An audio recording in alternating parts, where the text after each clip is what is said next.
देख बेटा, इस सवाल में अपने से बोला है कि लोड वर्सेस इलोंगेशन का ग्राफ दिया है, तो कौन सा पतला वायर है ये अपने को चुनना है कि इनमें से कौन सा पतला वायर है। ठीक है, अब देखो अपने पास पतला वायर मतलब क्या, देखो ये है मोटा वायर और ये है पतला वायर, मतलब क्या है, क्रॉस सेक्शन एरिया के टर्म्स में बात हो रहा है ना। चलो और सोचते हैं हम लोग, अगर force divided by area is equal to Young's modulus delta L upon L करें। ठीक है, इसमें बोल दिया same material same Young's modulus. ठीक है, मतलब ये और ये सेम दे दिया। मान लो हम लोग किसी पॉइंट पे फोर्स सेम कर देते हैं, फोर्स भी सेम कर दिए, तो delta L is inversely proportional to area, मतलब सेम फोर्स के करस्पॉन्डिंग जिसका सेम फोर्स के करस्पॉन्डिंग जिसका डेल्टा एल ज्यादा होगा उसका क्रॉस सेक्शन एरिया कम होगा, है ना। तो सेम फोर्स के करस्पॉन्डिंग सेम लोड के करस्पॉन्डिंग अगर आप देखें तो ए का इलोंगेशन ज्यादा है, तो अगर ए का इलोंगेशन ज्यादा है तो उसका क्रॉस सेक्शन एरिया क्या होगा, कम होगा। ठीक है, तो ए का क्रॉस सेक्शन एरिया कम होगा, आंसर इज थर्ड। नेक्स्ट अपने से पूछा है दूसरे सवाल में, देखो दूसरे सवाल में देखो, दूसरा सवाल अपने से क्या बोल रहा है, if the dimension of the two wire are same, dimension same है, मटेरियल डिफरेंट है, तो यंग्स मॉडुलस किसका क्या होगा। याद करो बेटा, आज भी हम लोग पढ़े थे, लोड स्ट्रेस वर्सेस स्ट्रेन हो, है ना, या फिर फोर्स अपने से ये है, force is equal to delta L upon L के बराबर है। तो अगर और हम लोग देखना चाहें इसमें से, ठीक है, क्या बोल रहा है इसमें डायमेंशंस आर सेम है, तो फोर्स और इलोंगेशन में भी देख सकते हैं, यानी कि force is proportional to delta L भी यहां पर देख सकते हैं, बाकी डायमेंशन अगर सेम है तो। यानी कि हम लोग क्या बोल सकते हैं बेटा, जैसा स्ट्रेस स्ट्रेन में बोलते थे कि जिसका ज्यादा स्लोप उसका यंग्स मॉडुलस ज्यादा, तो यहाँ पर स्लोप किसका ज्यादा है, अपने को दिख रहा है स्लोप ए का ज्यादा है बी का कम है, तो स्लोप ए का ज्यादा है, मतलब यंग्स मॉडुलस किसका अच्छा होगा, ए वाले का अच्छा होगा बी के कंपैरिजन में। स्लोप से हम लोग बता सकते हैं। इस सवाल में क्या बोल रहा है अपने पास, देखो बेटा, जो वेट्स होते हैं ना यहाँ पर, वो कुछ इस प्रकार के उसका डिजाइन होता है।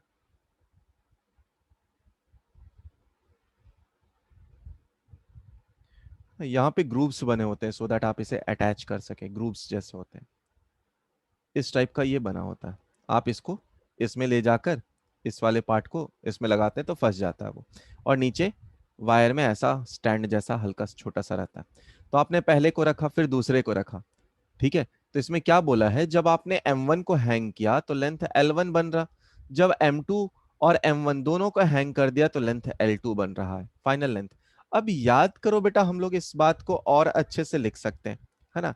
कैसे लिख सकते हैं, तो फोर्स इज इक्वल टू क्या होता है अपने पास, K टाइम्स लेंथ होता है ना बेटा, force is equal to K times, एक दूसरा तरीका से देख रहा हूं फिर दूसरा तरीका भी बताऊंगा, force is equal to K times delta L होता है।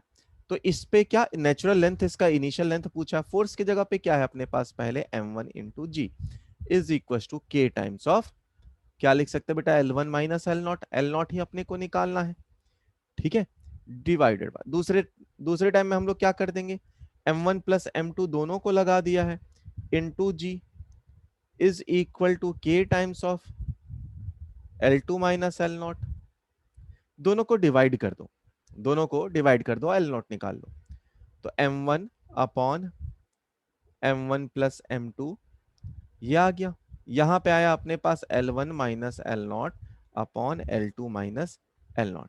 अब इससे सिंप्लीफाई करिए और यहां से एल नॉट की वैल्यू निकाल लीजिए, अपना आंसर आ जाएगा। देख बेटा, ऑलरेडी दूसरा मेथड से सॉल्व कर लिया, तो देख लो, एल नॉट का निकालने का एक फॉर्मूला हम लोगों ने निकाला था, L naught is equal to क्या था, T2L1 minus T1L2 divided by T2 minus T1, ये फॉर्मूला हम लोग जानते थे या डिराइव किए हैं इनफैक्ट, है ना, लास्ट लेक्चर में। तो एल नॉट, अब T2 की जगह पे क्या लिख सकते हैं, M1 प्लस M2 इंटू जी, जी सबसे कॉमन होकर कैंसिल आउट हो जाएगा, into L1 minus M1 into L2 divided by T2 की जगह पे फिर से M1 plus M2 minus M1।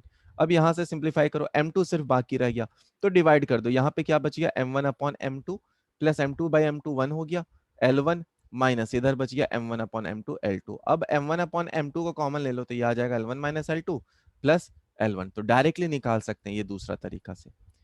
ठीक है,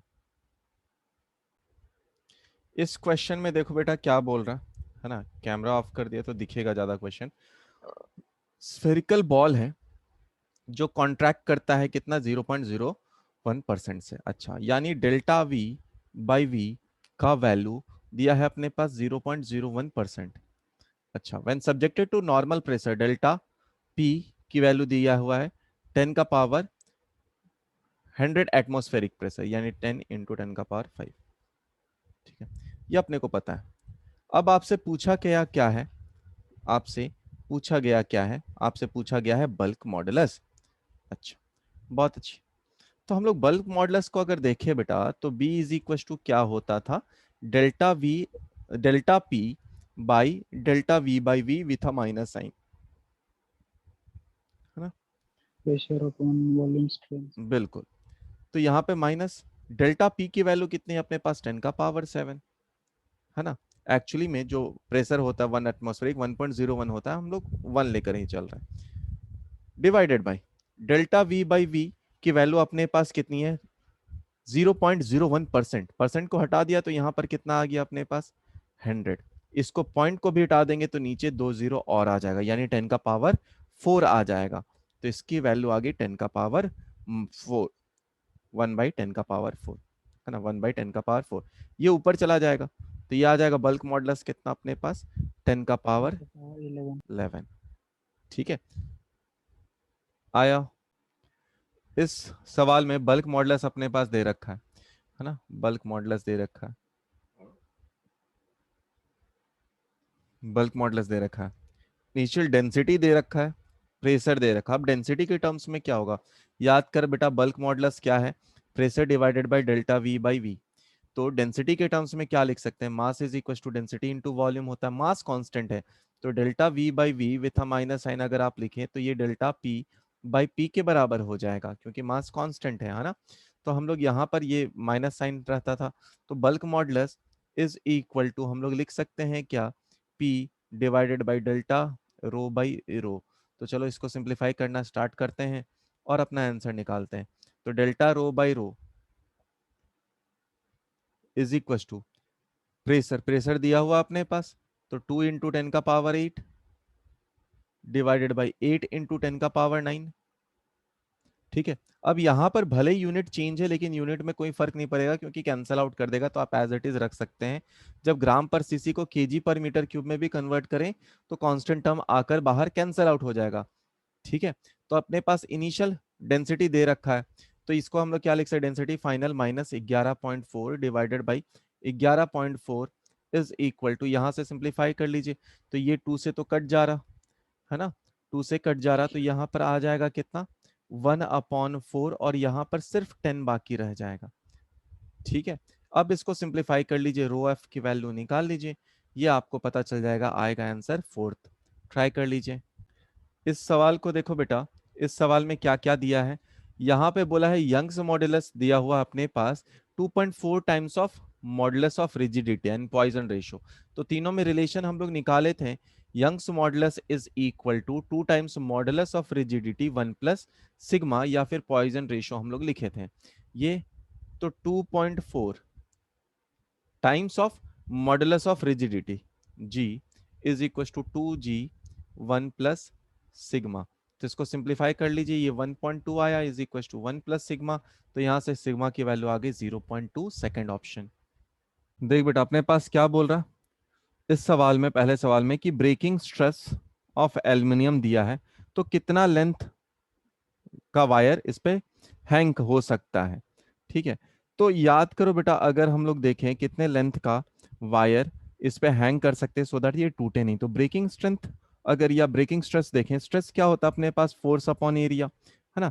तो स्ट्रेस को अगर हम लोग देखें तो वो होता है फोर्स अपॉन एरिया। फोर्स को हम लोग क्या लिख सकते हैं, density, density into area into length, ये हो गया अपने पास mass into g divided by area, area area cut गया। तो ब्रेकिंग स्ट्रेस किसके बराबर आया, density into length into g के बराबर, है ना। ऐसा डायरेक्टली कैसे लिख दिया सर आपने, क्योंकि मुझे यहाँ पर दिख रहा था डेंसिटी है और मास को डेंसिटी में चेंज करना भी पता है, तो हम लोग यहाँ से निकाल सकते हैं। अब आपको लेंथ निकालना है, लेंथ निकाल लीजिए। लेंथ की वैल्यू, ब्रेकिंग स्ट्रेस की वैल्यू है अपने पास 7.5 इंटू 10⁻7 डिवाइडेड बाई नीचे अपने पास क्या क्या लिख सकते हैं हम लोग, क्या क्या लिख सकते हैं यहाँ पर, डेंसिटी, तो डेंसिटी की वैल्यू अपने पास कितनी है 2.7 इंटू 10⁻3 इंटू 10 जी की वैल्यू। अब इसे सिंप्लीफाई कर लीजिए, देख लिया आपको खुद भी दिख रहा होगा कि आंसर आ जाएगा, ये 10⁻3 रह जाएगा, ये लगभग 2.8 आसपास आ जाएगा, तो थर्ड ऑप्शन। अब सेकंड वाले उसके बाद वाला सवाल पे चलते हैं, नेक्स्ट वाले पे चलते हैं। इस सवाल में क्या बोला है, उस सवाल को भी ट्राई करें। देखिए बेटा, इसमें बोला है wire of length 2 metre is suspended vertically stretches a इतना, तो लेंथ की वैल्यू दे दी गई है 2 मीटर, डेल्टा एल की वैल्यू दे दी गई है कितना 10 mm।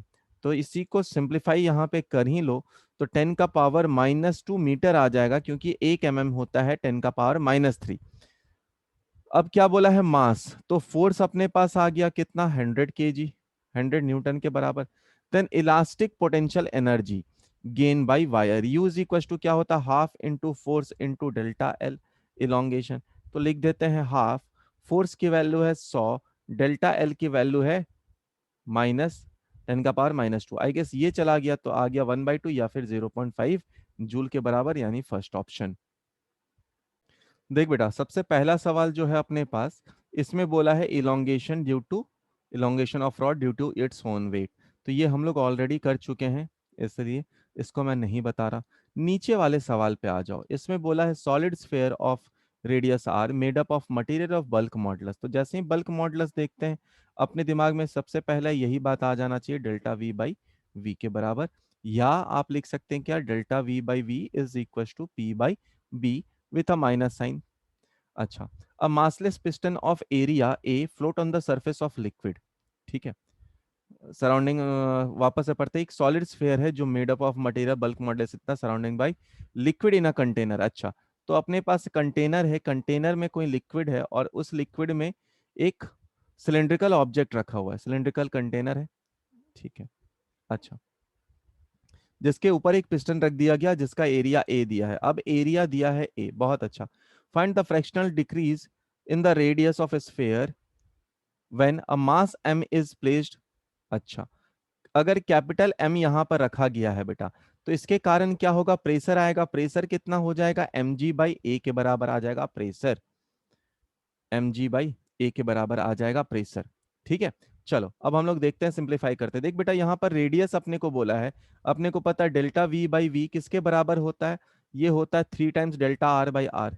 क्या याद है क्या, कैसे लिख दिया सर आपने, v is equal to R cube होता था बेटा, delta v/v is equal to आप लिख सकते 3 डेल्टा r/r, है ना, यूनिट मेजरमेंट। चलो अब इस सिंप्लीफाई करो सभी वैल्यू को, अपने पास ये इक्वेशन 1 में सारे वैल्यूज रख दो, तो डेल्टा v/v की जगह पे मैं लिख दूं क्या, 3 टाइम्स डेल्टा r/r, ये अपने से पूछा हुआ है, इज इक्वल टू प्रेशर की जगह पे क्या लिख दूं, mg/एरिया, है ना, इनटू बल्क मॉडुलस। तो आ गया क्या, डेल्टा r/r की वैल्यू mg/3ab के बराबर, ये हो गया अपना आंसर, ठीक है।